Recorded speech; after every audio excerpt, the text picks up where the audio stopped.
मूर्ति वाले की है।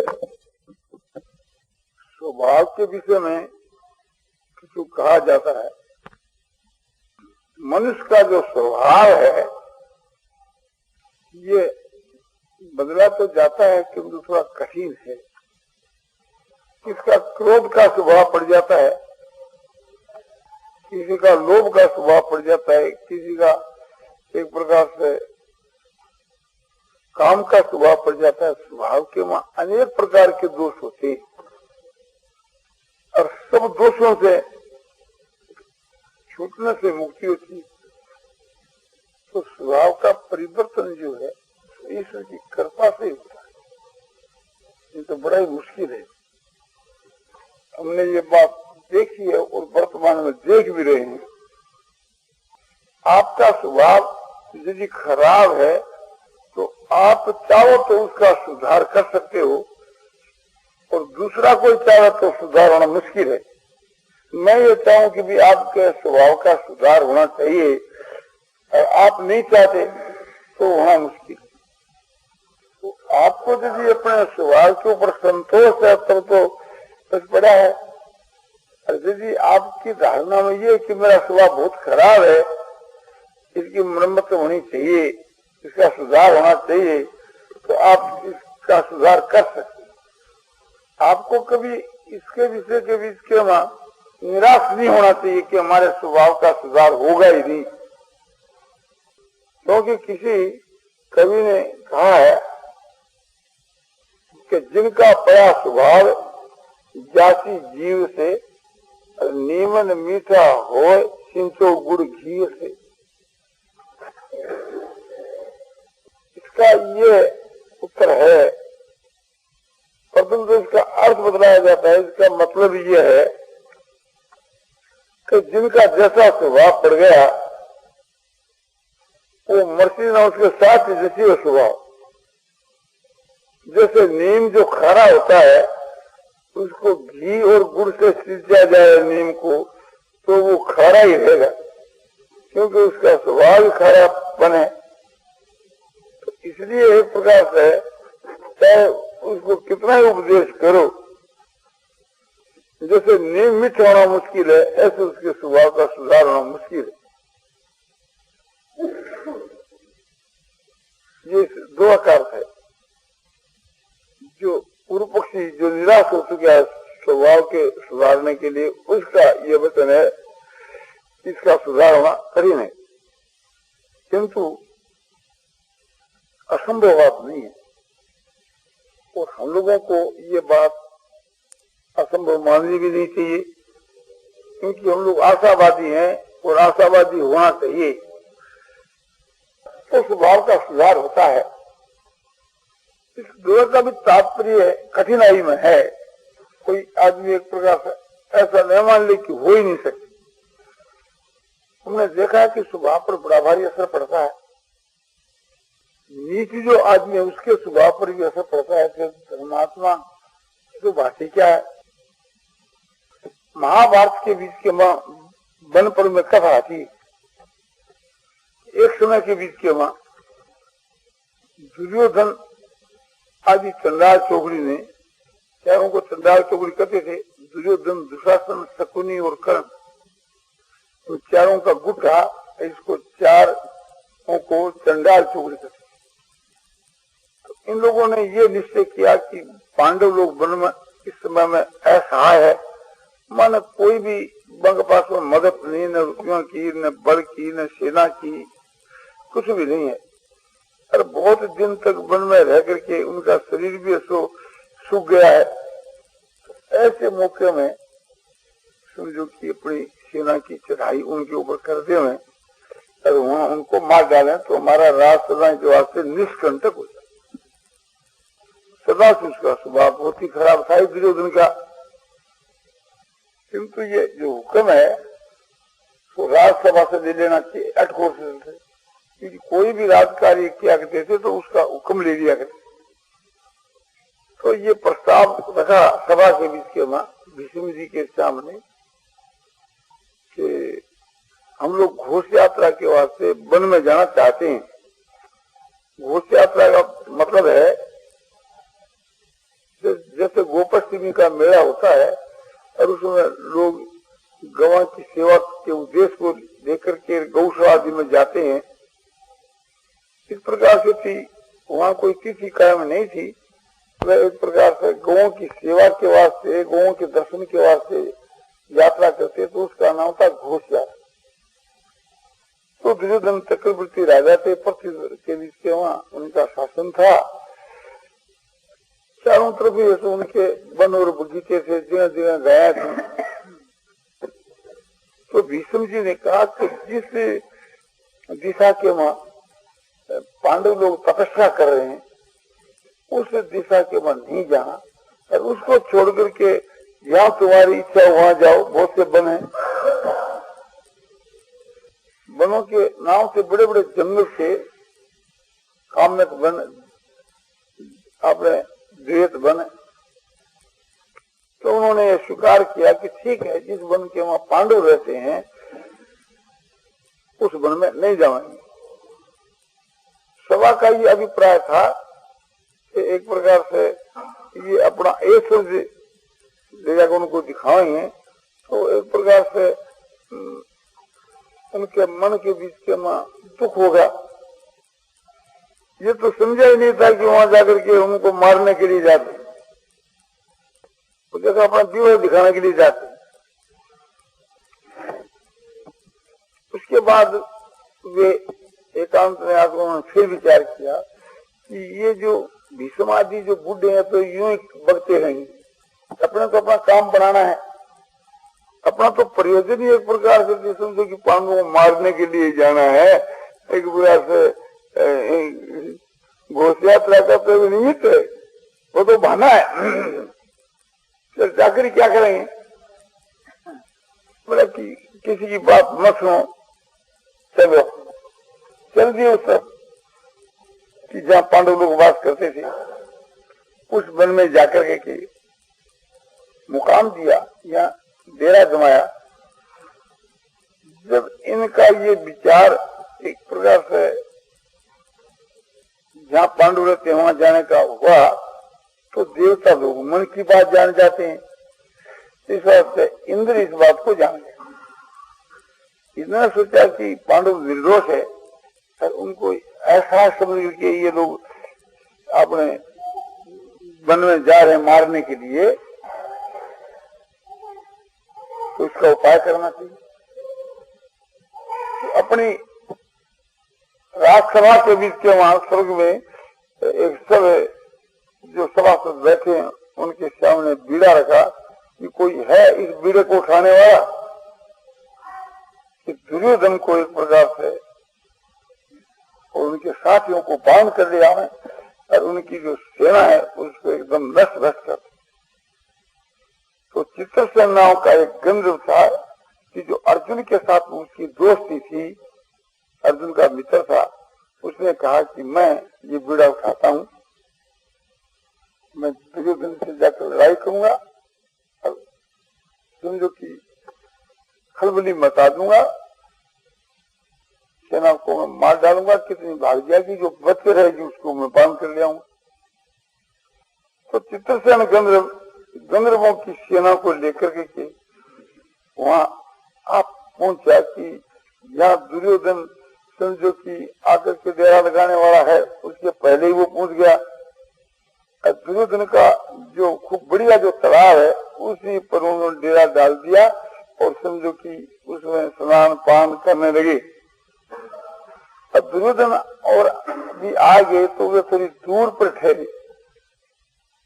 तो जब ये तालाब को नष्ट करने लगे, ये देख करके तालाब के रुखवाले जो हैं उन्होंने कहा भी ये दुर्योधन का तालाब है और महाराज की आज्ञा के बिना इस तालाब के जल को कोई व्यवहार में नहीं ला सकता, तो तुम कैसे इसको जल को इसको खराब कर रहे हो। दुर्योधन की विशेष आज्ञा है, ये दुर्योधन के लिए एक प्रकार से है, उनकी आज्ञा के बिना दूसरा आदमी इसको अपने काम में नहीं ला सकता। तुम किसकी आज्ञा से यहाँ स्नान पान कर रहे हो और किसकी आज्ञा से यहाँ तुम लोगों ने पड़ाव डाला है। उन्होंने कहा कि हमारा तो मालिक चित्रसेन गंधर्व है और उनके हुक्म से थी हम एक प्रकार से इस तालाब के जल को बिहार में जा रहे हैं और उसी के हुक्म से यहाँ हम लोगों ने पड़ाव डाला। बोलो नहीं, इस जल को आप लोग बिहार नहीं कर सकोगे बिना दुर्योधन क्या क्या के बिना। किंतु उन्होंने दुर्योधन क्या क्या नहीं मानी, वो साफ जवाब दे दिया कि हम नहीं जानते दुर्योधन कौन है, हम तो अपने मालिक चित्रसेन गंधर्व को जानते हैं, उसी क्या क्या में चलने वाले हैं। जो वाले उन्होंने जाकर के समझो कि दुर्योधन से खबर ली कि बड़ी भारी एक सेना गंधर्वों की है और जो वो खराब कर रहे हैं स्नान पान करके, आपकी जो भाई देते हैं आप तो कहते हम नहीं जानते दुर्योधन को क्या क्या, एक प्रकार से हम नहीं मानते। तो दुर्योधन को बड़ा भारी क्यों गया कि देखो मेरा सारी दुनिया में भारत वर्ष में शासन है, पृथ्वी भर में शासन है, अभी तो साधारण आदमी कहते हैं दुर्योधन क्या को नहीं मानते, बहुत सी सेना भेज सबको पकड़ करके ले आओगे और यदि आज्ञा नहीं माने तो पकड़ा नहीं जा सके तो मार डाल। ये लोग आए आकर के आपसी के बीच के वहां समझो कि कहा कि यहाँ से भाग जाओ, उन्होंने कहा कि नहीं मारेंगे। तो फिर युद्ध शुरू गया तो बड़ा भयंकर युद्ध होने लगा। उसके बाद के वहां दुर्योधन की और भी जो सेना थी, जब इनकी पेश नहीं आई तो सबकी सब सेना वहां चली आई। अब तो बड़ा भयंकर युद्ध होने लगा। आखिर के वहां युद्ध होते होते दुर्योधन की सेना बहुत सी मारी और बची जो सेना मार पड़ने से दूर दूर भागने लगी। तो जो आदमी शेष में वहां बच गए उनको गंधर्वों ने बांध दिया। साथ के अस्त्रियां भी आई थी सैर करने के लिए बन के वहां, तो दुर्योधन को और उनकी अस्त्रियों को बांध करके रख के और वे चल दिए। और भी जो आदमी उनके पंजे मारे बांध करके ले गए और समझो कि वहां का मैदान साफ हो गया। बहुत से मर गए, बहुत से तो मर गए और बहुत से भाग गए।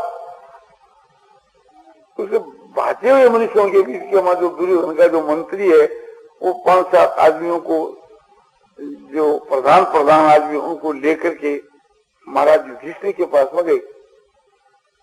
राजा युधिष्ठिर से कहा कि महाराज राजा दुर्योधन एक प्रकार से आपका दर्शन करने के लिए आ रहे थे, समझो कि गंधर्वों ने बड़ा अत्याचार किया, सेना को तो नष्ट कर दिया और दुर्योधन आदि को बांध कर ले जा रहे हैं, साथ में औरतें भी हैं। तो आपके रहते आपके घर की औरतें दुर्योधन आदि इस प्रकार बंदी होकर के जावे तो बहुत ही दुख की और शर्म की बात है।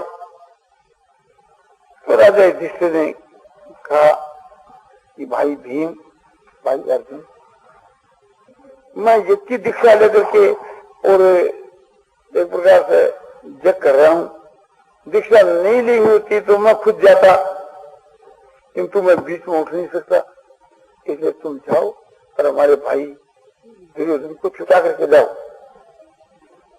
पहला तो प्रेम से कहना, प्रेम से नहीं माने तो फिर जिस किस प्रकार से थी समझो कि युद्ध करके छुटा कर ले। भीमसेन ने कहा कि महाराज राजा दुर्योधन आपका दर्शन करने के लिए आवे, यह बात आप विचारो कि क्या संभव है? बोला हम लोगों को इस विषय में ये धारणा नहीं करनी चाहिए, जिसे विचार से क्यों नहीं आओ, अपना कर्तव्य का पालन करो। जब वो विपत में पड़ा है तो उसको छुटाना जो है ये उत्तम है। अपना कोई शत्रु हो और शत्रु को एक प्रकार से युद्ध करके उसको जो हराना है वो नीति है, तो नीचे दर्जे की दंड नीति, उससे शाम नीति बढ़ करके एक प्रकार से तो उसको जो छुटाना है ये एक प्रकार से उस पर विजय है। मारने की अपेक्षा या युद्ध करने की अपेक्षा। इस बात को अर्जुन समझ गए। अर्जुन ने कहा भाई भीम, तो महाराज की आज्ञा है तो वही काम अपने करना चाहिए।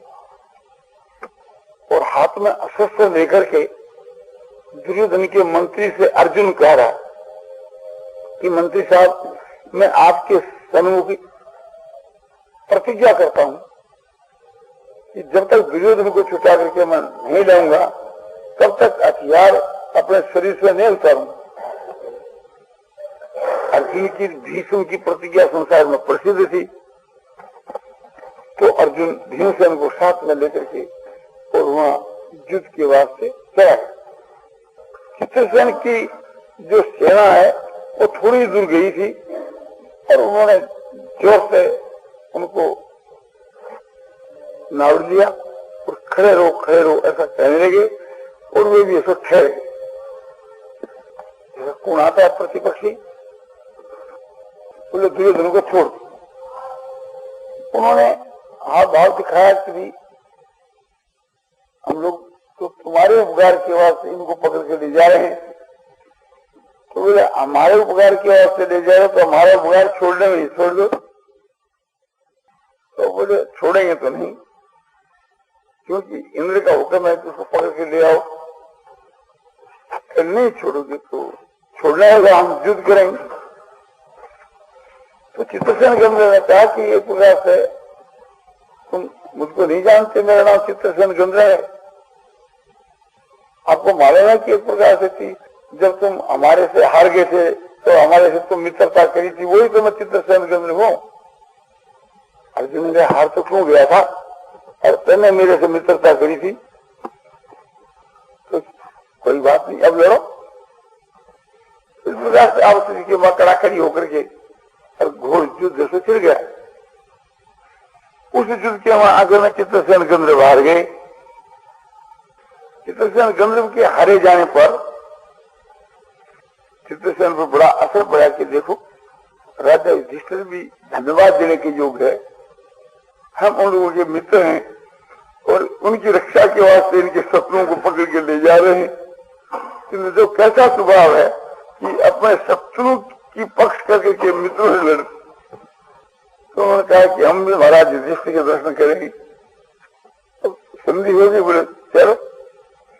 तब दुर्योधन आदि को सबको लेकर के वहां राजा युधिष्ठिर के पास में आए दर्शन करने के लिए। चित्रसेन आदि गंधर्वों ने नमस्कार किया महाराज को। महाराज ने पूछा कि दुर्योधन को रथ से खोल दिया, छोड़ दिया गया? बोलो नहीं, अभी तो रथ के बंधा हुआ। बोले पहला उसको खोलो, उसके बाद हमारे से मिलो। तो उसको खोल करके ला करके सामने खड़ा कर दिया जैसे कोई बलि का बकरा हो। अब दुर्योधन का तो मरण सा हो गया। सोचा देखो तुम्हारी क्या दशा हो। अब मुझको शत्रुओं ने छुटाया तो संसार के बीच में मेरा जीना भी ऐसा धिक्कार, ऐसा मने मन में करने लगा और भूमि को आपने समझो पैर की अंगुलियों से नाखूनों से कुचलने लगा खड़ा खड़ा। युधिष्ठिर महाराज समझ गए कि ये बड़ा संकोच में पड़ गया है और संकोच और दुख के बीच में इसका चेहरा मलिन हो गया। तो इसको तो एक प्रकार की कैद हो रही है, तो इसको किसी बहाने से यहाँ से भेज दिया जाए तो अच्छा है। बोले भाई दुर्योधन, तुम्हारे भाई लोग जो है सो तुम्हारी प्रतीक्षा कर रहे होंगे, तुमको खोज रहे होंगे, इसलिए तुम अपने भाइयों के पास में शीघ्र जाओ। ठीक है, तो चुपचाप एक प्रकार से वहां से रवाना हुआ। आगे के देखा तो कोई मिला नहीं। तो जहाँ पड़ाव डाला था वहां दुर्योधन ने कुशाकाश में बिछा करके वहां एक प्रकार से अनशन व्रत करके और तपस्या करना आरंभ कर। उसके बाद के बीच के वहां समझो कि कर्ण जो है शकुनी है, दुशासन ये सब पहुंचे। उन्होंने पूछा कि महाराज साहब आपको किसने छुटाया? बोला तुम लोग तो छोड़ करके चले गए, क्या पूछते हो? पूछते तो महाराज युधिष्ठिर ने मुझको छुटाया, पांडवन। तो आपके चेहरे पर इतनी ग्लानि और मलिनता क्यों है? उन्होंने छुटाया तो इसके लिए आपको एक प्रकार से इतना चित्त पर विचार क्यों करना चाहिए? जब आप राजा हैं तो इस राज में रहने वाले सभी आपकी प्रजा है, तो इस समय पांडु तुम्हारी प्रजा है। राजा का उद्धार करना प्रजा का धर्म होता है, तो उन्होंने अपने धर्म का पालन किया। इसमें आश्चर्य की बात क्या है? उसने कहा कि एक प्रकार से बात यह है कि मैंने अपने मन में निश्चय कर लिया कि मैं पांडवों के साथ में कभी लड़ाई नहीं और मैं मुंह दिखाने के लायक नहीं। हम किस उद्देश्य से आए थे और उसका क्या नतीजा हुआ? मैंने तो यही निश्चय कर लिया कि एक प्रकार से थी अनुसंधान करके तपस्या करके अपना जीवन सो नष्ट कर दिया। अब मैं लौट कर वापिस जीता जी जाऊं, एक प्रकार से हमारा मन नहीं करता। अब इससे कोई और वो अपने इस प्रकार से ध्यान लगाया, तपस्या करने लगा। तो आज आगे को स्वप्न आ गया। अब स्वप्न के बीच में क्या देखता है कि एक दानवों की सभा में अपना देखता। और हम लोग कहते हैं कि क्या एक प्रकार से दुर्योधन हमारा स्वभाव बदल गया? अरे क्या को तो हम लोगों ने एक प्रकार से इश्यू दे भेजा था कि पांडव जाकर के तुम लड़ा कर, अब तुम कहते हो लड़ाई नहीं करूंगा, चाहो तुम लड़ाई करो। और हम लोग भी उस मनुष्य के शरीर के वहां प्रवेश करके की मदद करेंगे। जितने दानव हम लोग भीषण द्रोण आगे सब में प्रवेश कर जाएंगे, उनकी बुद्धि को नष्ट कर देंगे। अब तुम जाओ एक प्रकार से साथ लेकर के खूब लड़ाई करो। पांडव इतने आगे खुली तो एक प्रकार से वे सब बैठे थे तो खुली थी। उन्होंने पूछा कि वहां क्या बात? तो बात क्या हुई? ऐसा स्वप्न है। तो बोला ठीक है, समझो कि आपका स्वप्न आया, हम लोग एक प्रकार से वही सिद्धांत है। फिर अपने को जैसा स्वप्न है वैसे करना चाहिए। उनको समझा बुझा करके सर देखे जाकर के सभा में नहीं गई। बोले सभा में जाकर के कहेंगे क्या कि हमारी आदत हुई, पांडवों ने छुटाया। तो एक प्रकार से हमारे लिए बहुत ही लज्जा की बात है, मरण के समान। नहीं गए सभा में, कई दिन तक नहीं गए, बाद में गए होंगे। तो बात यह है कि दुर्योधन का कितना भारी आपने समझो कि नीच स्वभाव था, किंतु दुर्योधन के साधु बर्ताव का इतना असर पड़ा कि दुर्योधन का स्वभाव भी बदल गया। तो खराब से खराब स्वभाव भी बदल जाता है। उस समय में यदि दुर्योधन की मृत्यु होती तो अच्छी गति होती, किंतु फिर दुष्टों के संग से उसका स्वभाव फिर खराब हो गया। दुर्योधन का भी असर पड़ा, दुर्योधन के ऊपर युधिष्ठिर का भी असर पड़ा। और फिर उसके बाद में दशासन शकुनी और कर्ण का भी असर पड़ गया। बड़ा फिर उनके साथ उनका मदद पड़ी। आगे के मुश्किल में तुम हमको तो ये दिखलाना है कि ऐसा दुष्ट स्वभाव भी बदल जाता है अच्छे संग से। तो हम लोगों को अपने स्वभाव को सुधारने के लिए अच्छे पुरुषों का संग करना चाहिए। इसलिए शास्त्रों ने सत्संग की बड़ी महिमा गाई है। सत्संग हरि का ते बिन मोह बात,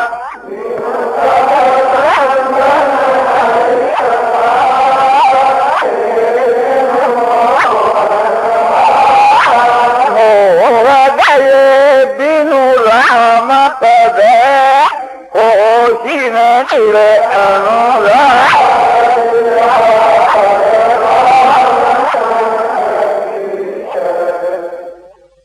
बिना सत्संग के बिना हरि की कथा नहीं मिलती। हरि के गुणों की, प्रभाव की, तत्वरस की कथा नहीं मिलती। हरि के नाम रूप और महिमा की, लीला की कथा नहीं। पर उस हरि की कथा के बिना मोह का नाश नहीं होता, और मोह के नाश के बिना भगवान के मां दृढ़ जो अनुराग है, प्रेम है, वो नहीं होता। और बिना भगवान के मां प्रेम हुए बिना भगवान की प्राप्ति नहीं। तो इसलिए भगवान की प्राप्ति के वास्ते समझो कि सत्संग एक नंबर चीज है। क्या बताया जाता है कि ताप स्वर्ग अपवर्ग सुख धरिए तुरा एक अंग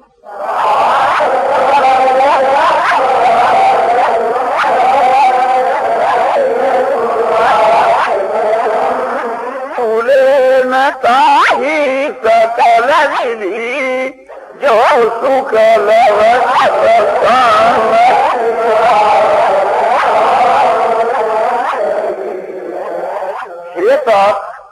स्वर्ग का जो सुख है, अपवर्ग माने मुक्ति, मुक्ति का सुख है। दोनों को तराजू के एक पद में रखो और दूसरे पद के बीच में एक क्षण मात्र का सत्संग रखो, तो क्षण मात्र के सत्संग के समान ये दोनों मिलकर के भी नहीं है।